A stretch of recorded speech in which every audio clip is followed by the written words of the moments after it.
Over the last little while, we've been asked a number of times whether goats are worth it or not. Now that we're going into our 3rd year of keeping goats and other animals, I figure I'd let you know our thoughts. So if money and time were no object, would we still keep goats? Probably not. If we had more land, we'd go for a dairy cow and then probably raise beef, at least one every single year. We just don't have the pasture for it or the room for it right now, so it makes it kind of difficult. So we've decided to go with goats instead.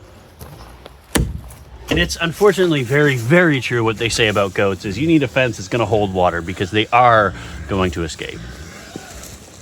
The greatest benefit, though, that we found for goats is their size. They're much smaller than a cow. We started with Nigerian dwarfs, decided we wanted more milk from one animal, so we upgraded, if you can say that, to the La Mancha that we have now. Now, I wish she wasn't polled and she had horns, because then you can kind of manhandle them a lot easier, but I prefer having a goat to be able to manhandle 100, 150 pounds than a steer or a cow if we're raising beef, or a dairy animal. Having a 500 pound, 600 pound, or even 1,000 pound animal around is a little more scary and takes more to feed, but produces more milk.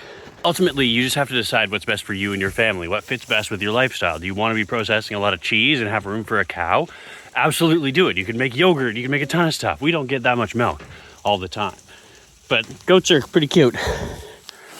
They're pretty fun for us. They're a nice starter animal because they're smaller and have less requirements, and same with sheep. I like sheep, but if you're wanting to get into like farming commercially and be able to sell the meat, there's not as big of a demand for sheep or goat as there is for beef.